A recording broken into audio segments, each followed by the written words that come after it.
Cela dit, nous vous avons convié aujourd'hui à cette rencontre pour vous entretenir d'une circonstance nouvelle qui commence à se faire court dans l'espace judiciaire. Pour aller droit au but, il s'agit du procès qui a opposé en 2023 M. Ousmane Sonko, notre client, président du parti PASTEF, à M. Mamba Niang. Comme vous le savez, M. Ousmane Sonko avait été déclaré coupable de diffamation et d'injure publique à la suite d'une procédure que je me garderai de qualifier par respect pour notre justice, la justice de mon pays, mais en tout cas une procédure qui est restée unique dans les annales de la justice sénégalaise. Parce qu'en une trentaine d'expériences professionnelles, je n'ai jamais vu une procédure de diffamation jugée à la première audience en première instance, jugée à la première audience en appel, sans que même les délais d'appel soient expirés et sans que même l'appel de notre client ait été enrôlé. Donc en l'espace de 2 mois, il a été condamné en première instance. La condamnation a été, comme vous avez dû, vous y avez assisté, a été confirmée et même mieux alourdie en appel. Et on l'a condamné à 6 mois, juste ce qu'il fallait pour l'empêcher d'être candidat. Parce qu'en première instance, je pense qu'il a été condamné à 2 ou 3 mois. 4 mois, je ne me rappelle plus exactement.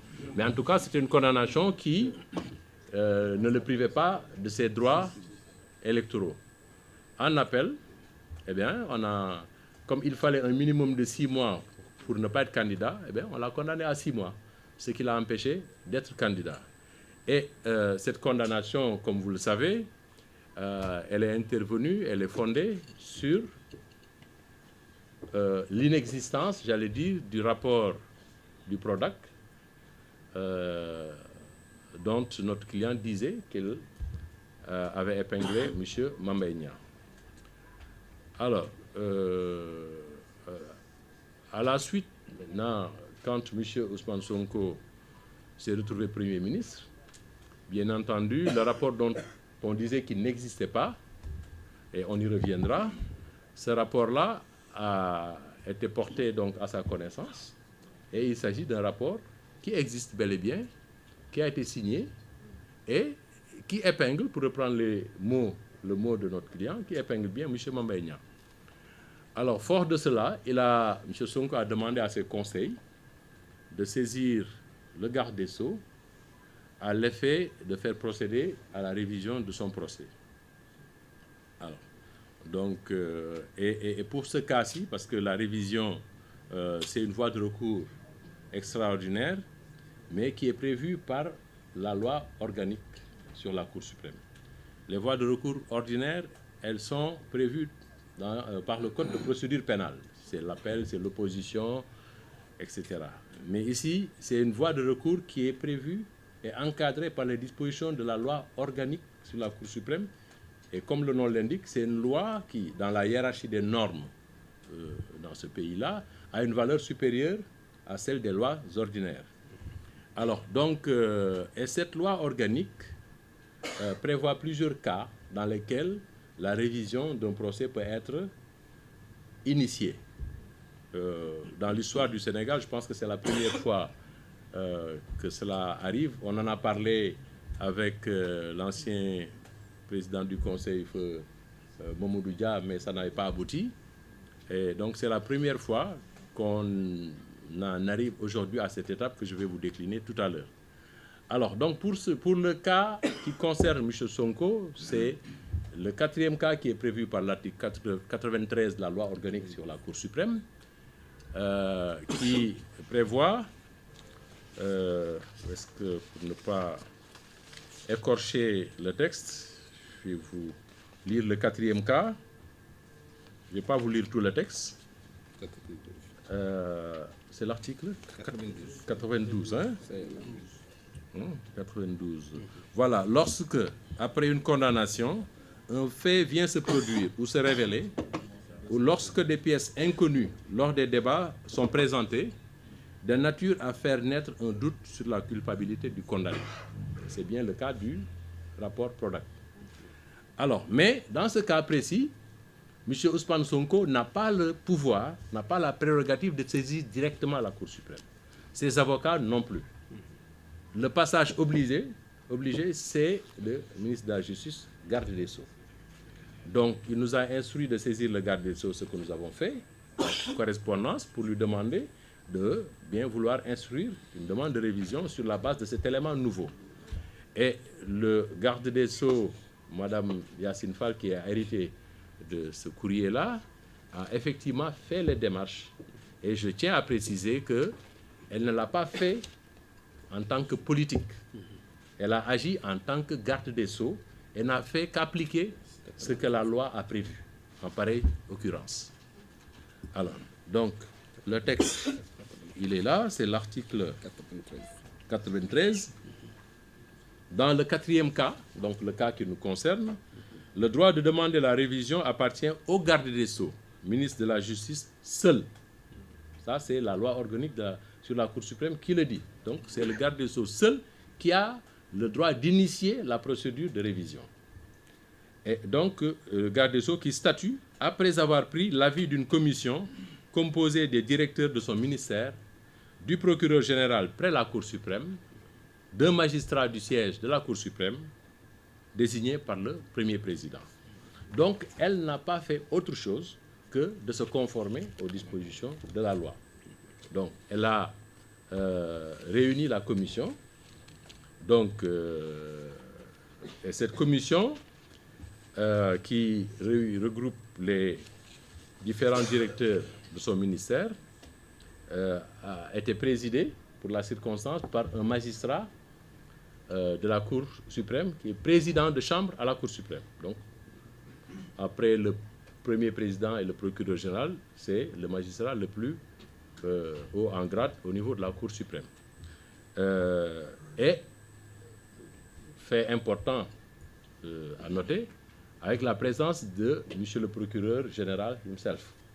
Il aurait pu déléguer un avocat général, un premier avocat général, mais c'est lui-même, le procureur général près la Cour suprême, qui est venu siéger au niveau de la commission. Et cette commission regroupe plusieurs magistrats qui sont 2 directeurs généraux et peut-être 7 ou 8 directeurs. Donc, président de chambre à la Cour suprême, procureur général, directeur, Madame le directeur général de la protection judiciaire et sociale, Monsieur le directeur général de l'administration pénitentiaire, Monsieur le directeur des affaires civiles et du sceau, Monsieur le directeur des affaires criminelles et des grâces, Monsieur le directeur des services judiciaires, Monsieur le directeur de la justice de proximité et de la promotion de l'accès aux droits, Monsieur le directeur des droits humains, Monsieur le directeur de la dématérialisation et de l'automatisation, Monsieur le directeur de la promotion de la bonne gouvernance, Monsieur le directeur de l'administration générale et de l'équipement, entre autres. Donc vous voyez que c'est quand même des directeurs, et parmi cette liste-là, dans cette liste, vous verrez qu'il y a peut-être 8 magistrats, et pas lesquels, pas n'importe lesquels. Le magistrat président de chambre à la Cour suprême, le procureur général de la Cour suprême, et d'autres magistrats qui ont en tout cas pour tout ce qui était là, entre 25 et 40 ans d'expérience, qui ont occupé toutes les fonctions dans cette magistrature. J'insiste sur la composition, c'est pour que vous sachiez bien que si cette commission ainsi composée examine le rapport du Prodac qui lui a été soumis et décide de donner un avis favorable en estimant qu'effectivement le rapport contient des éléments de nature à épingler, parce que je reprends le mot de notre client, et a émis un avis favorable pour la révision de son procès, ce qui est une première. En tout cas, moi, dans ma petite expérience, je n'ai pas encore eu vent de la réunion de cette commission qui aurait rendu un avis favorable à une révision d'un procès quel qu'il soit. Alors donc, c'est pourquoi nous estimons que cette commission, qui est quelque part même l'émanation de la Cour suprême, puisqu'il y a un président de chambre, je pense que ce doit être le président de chambre le plus ancien, je n'ai pas cité son nom, Et monsieur le procureur général, c'est une émanation de la Cour suprême. Et je vois mal, demain, la Cour suprême venir prendre le contre-pied de la commission qui a émis un avis favorable. D'autant plus qu'il n'y avait absolument rien d'extraordinaire, de particulièrement technique. Il s'agissait de faits qu'il fallait juste apprécier. Le rapport, est-ce que le rapport contient des éléments qui peuvent incriminer Mame Mbaye Niang? Ils disent oui, effectivement. Parce que Mame Mbaye Niang a signé un ordre de service de démarrage des travaux au profit de l'entreprise Green 2000, 5 mois avant la signature du contrat. Et ce qui a permis à cette entreprise de se faire payer à hauteur de 2 milliards et poussière. Alors qu'il n'y avait pas encore de contrat. Rien ne liait cette entreprise avec l'administration sénégalaise, avec le Prodac. Et pourtant, on a signé un ordre de démarrage des travaux au profit de cette entreprise. Bon, voilà. Maintenant, après, les commentaires, ceux qui auront le rapport peut-être pourront les faire, mais il n'y a rien de nouveau sous le soleil parce que c'est exactement ce qui avait été dit à l'époque et c'est exactement ce qui était consigné dans le rapport qui circulait sur le net et sur lequel d'ailleurs monsieur du Forum civil, comment il s'appelle, Birahim Seck, a fait un ouvrage, un excellent ouvrage qui décortique le rapport de A à Z. Donc ça, c'est pas un secret, c'est vraiment dans le domaine public, j'allais dire. Et au vu de cet élément-là, la commission a émis un avis favorable et le garde des Sceaux, comme la loi l'y invite, l'article 93, la Cour suprême est saisie par son procureur général à la demande du garde des Sceaux, ministre de la Justice, soit d'office, soit sur réclamation des parties indiquant un des 3 premiers cas. Pour les 3 premiers cas, c'est les parties qui saisissent. Mais pour le 4e cas, concerne M. Ousmane Sonko, c'est le garde des Sceaux qui a saisi le procureur général. Aujourd'hui, le dossier a été transmis au procureur général qui, à son tour, doit saisir le premier président de la Cour suprême qui doit réunir la Cour pour statuer sur la recevabilité de cette demande de révision. Bon, en termes de recevabilité, on peut distinguer peut-être de recevabilité formelle. Est-ce que la procédure qui a été prévue a été suivie par le garde des Sceaux? Oui, elle a réuni la commission. La commission a émis un avis favorable. Elle a transmis au parquet général. Donc, de ce point de vue-là, du point de vue formel, la procédure a été respectée. Dans le fond, je ne vois pas ce qui peut aujourd'hui empêcher la révision du procès. Certains seraient tentés de penser qu'avec l'intervention de la loi d'amnistie, la révision ne pourrait prospérer, on ne pourrait pas aller à la révision du procès parce que c'est des faits qui ont été amnistiés. C'est vrai, c'est des faits qui ont été amnistiés. Mais c'est une amnistie qui procède d'une loi ordinaire. Je vous ai dit tout à l'heure que dans la hiérarchie des normes au Sénégal, la loi organique a une place supérieure à celle des lois ordinaires. Il y a la Constitution, il y a les lois constitutionnelles, il y a la loi organique, il y a les lois ordinaires. Alors, donc, une amnistie prévue par une loi ordinaire, est-ce qu'elle peut influer sur une procédure prévue par une loi organique qui lui est supérieure? En droit, non. Et d'ailleurs, pour cette même affaire, si on devait suivre cette logique, la Cour suprême ne se serait pas prononcée sur le rabat d'arrêt. Parce que le rabat d'arrêt est intervenu après la loi d'amnistie. Pour autant, la Cour suprême a déclaré la procédure en rabat d'arrêt recevable, l'a examinée et a statué sans même évoquer pas une seule seconde ou ni sur une seule phrase la loi d'amnistie. Parce que la loi d'amnistie ne joue pas dans ce cadre-là. Mais il y a mieux aussi. Si on considère, même si on devait considérer que la loi d'amnistie pourrait être un obstacle à la révision du procès tel qu'elle est prévue par des dispositions supérieures d'une loi organique, même si par extraordinaire on devait considérer cela, mais il reste que la loi d'amnistie elle-même prévoit à son alinéa 3 que cette loi d'amnistie, cette amnistie ne préjudicie pas aux droits des tiers. Cela veut dire quoi? Cela veut dire que ceux qui ont bénéficié de condamnations civiles prononcées par des décisions pénales sur des faits amnistiés, ces parties civiles-là, leurs droits sont préservés. Donc aujourd'hui, Mame Mbaye Niang dispose d'une condamnation sur les intérêts civils à un montant de 200 millions qu'il peut, du jour au lendemain, exécuter. Il a contraint d'ailleurs M. Ousmane Sonko, dès après sa condamnation, à aller faire muter le seul bien qu'il détient, la seule maison qu'il détient à la cité Gorgui. Il l'a muté au nom de ses épouses et de ses enfants pour la faire échapper à une éventuelle saisie, parce que Mame Mbaye Niang a crié Urbi et Orbi qu'il allait exécuter, et que le produit, il allait le donner même à des daras, je pense, c'est ce qu'il avait dit. Alors, donc pour éviter tout cela, il a contraint M. Ousmane Sonko, le président Ousmane Sonko, à muter ce bien-là au nom de ses enfants et de ses épouses. Alors, donc, cette amnistie laisse entier le droit des victimes de l'infraction. Ici, la victime, entre guillemets, de l'infraction de diffamation, c'est Mame Mbaye Niang. Donc, ne serait-ce que de ce point de vue-là, et ça, c'est une question qui est réglée par la jurisprudence française déjà, avant même l'intervention de la loi d'amnistie, c'était déjà réglé.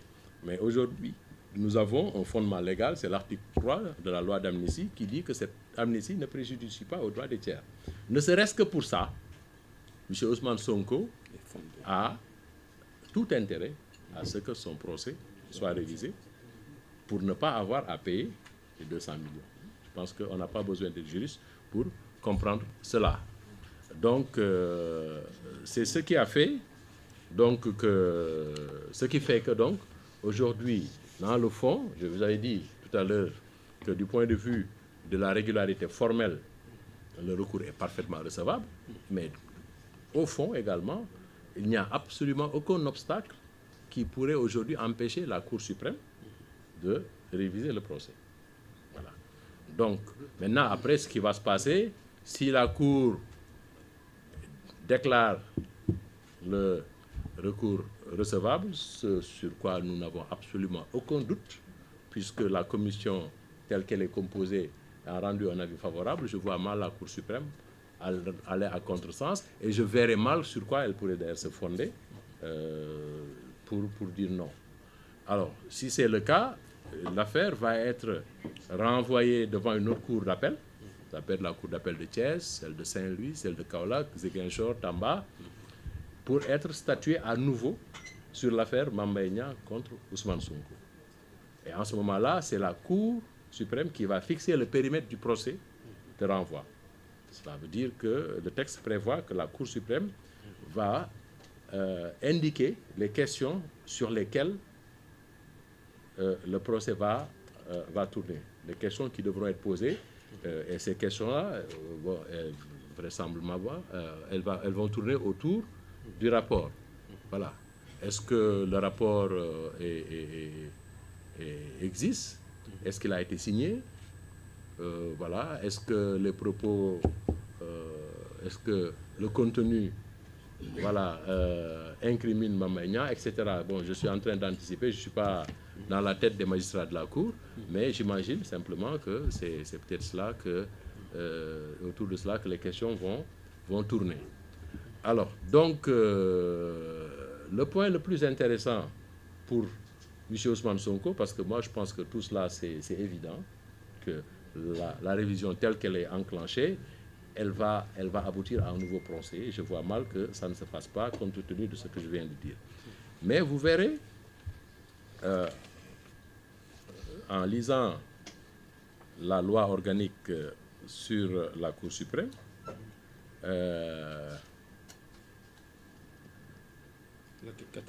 c'est l'article 95. Voilà. Alors, voilà ce que dit l'article 95 de la loi organique. L'arrêt ou le jugement de révision. Donc, si la Cour suprême décide de renvoyer devant la Cour d'appel de Kaolack, par exemple, pour être jugé, et que la Cour d'appel, au vu du rapport, dise, ce qui est fort probable et presque même indubitable, qu'il n'y a pas de diffamation, parce que le fait qui était réputé diffamatoire, en réalité, c'est un fait qui est là, qui existe. Le rapport est là et qui incrimine. Et elle va infirmer la décision et relaxer M. Ousmane Sonko du fait de diffamation, du chef de diffamation. Et dans ce cas, cet arrêt, ou le jugement de révision, d'où résulte l'innocence d'un condamné, peut, sur sa demande, la demande du condamné, lui allouer des dommages et intérêts à raison du préjudice que lui a causé la condamnation. Alors là, ça va être intéressant. Parce que pour quelqu'un qui se plaint d'avoir été diffamé en ce que celui qui l'aurait diffamé aurait prononcé le mot épinglé, on lui alloue 200 millions parce que simplement on a utilisé le mot épinglé. Qu'adviendrait-il de celui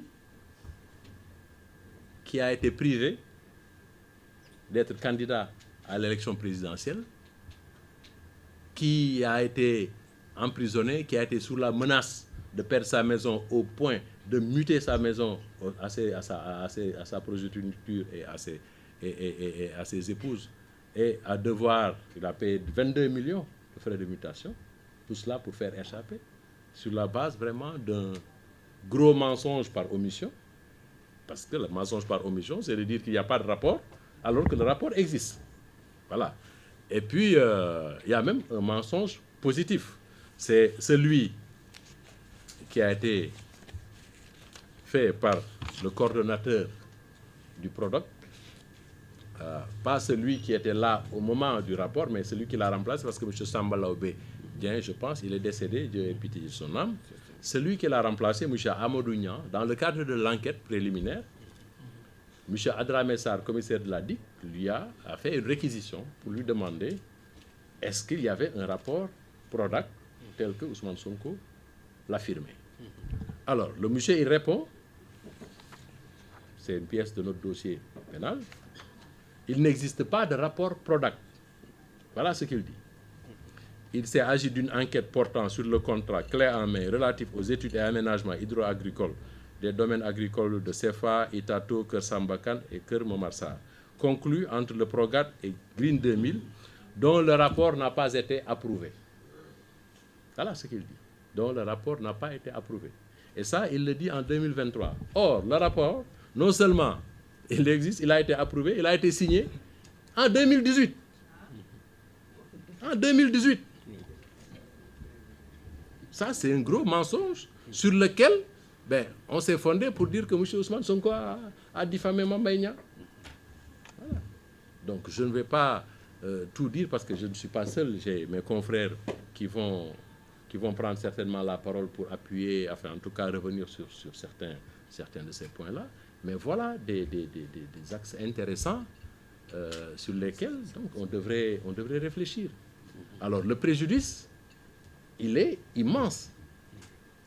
Imaginez-vous si Ousmane Sonko n'avait pas été condamné et qu'il avait été candidat à l'élection présidentielle de 2024. Qu'est-ce qui se serait passé? Je vous laisse le deviner, ce n'est pas à moi de le dire. Alors, mais il n'est pas le seul, il n'est pas la seule victime de cette cabale, parce qu'en fait, il s'agit d'une cabale administrativo-judiciaire, parce qu'on a mis en branle toute la machine administrative et toute la machine judiciaire pour broyer un individu. C'est quelque chose voilà, auquel vous avez tous assisté. Alors, mais au-delà de sa personne, tous les Sénégalais, dont moi-même, parce que moi, si Ousmane Sonko était candidat, moi j'aurais voté pour lui. On m'a privé du droit de vote, j'ai voté pour le président Diomaye, on m'a privé du droit de voter pour Ousmane Sonko. Et nous sommes des millions de Sénégalais qui ont été privés de ce droit. Et pourquoi? Sur la base d'un mensonge. Sur la base d'un mensonge. Et il est aujourd'hui important que ce mensonge-là soit révélé et qu'on revienne dessus. Mais il y a des gens qui ont perdu leur vie. Combien sont-ils? Ils sont morts à cause de cela. Combien sont-ils à avoir croupi en prison pendant de longs mois? Combien sont-ils à avoir perdu leur business, leur affaire? Combien sont-ils à avoir été mutilés? Et au-delà de ces personnes, même en Afrique, Ousmane Sonko, vous le savez, c'est une icône africaine. C'est un panafricaniste sur qui beaucoup d'espoir était cristallisé. Parce que sa réussite allait sonner comme peut-être un boulevard pour les autres opposants africains, pour que les gens comprennent que c'est possible d'y arriver. Malgré tout ce qui s'est fait, toute la machine qu'on a déployée contre lui, il est parvenu à ses fins. Hélas, à cause d'un Mamba Niang, d'un gros mensonge qui a fondé des décisions de justice, tout cela n'a pu se faire.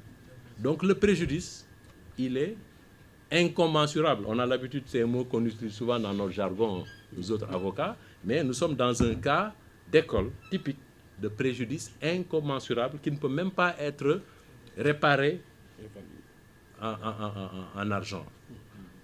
On lui aurait versé, on aurait condamné Mamba Niang à lui payer 100 milliards de dommages et intérêts, ça ne réparerait pas le préjudice subi par Ousmane Sonko et tous ses partisans et tous les membres du PASTEF.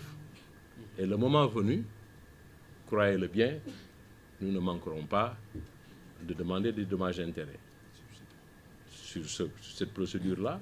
Et la loi nous permet aussi à M. Ousmane Sonko d'agir autrement ailleurs, devant une autre juridiction pénale, pour se faire allouer d'autres dommages et intérêts sur la base de la dénonciation calomnieuse. Et nous nous réservons, nous, notre client, nous avec lui, bien sûr, d'user de toutes ces voies de droit. Alors, j'ai parlé trop longtemps, vous savez, les avocats, nous sommes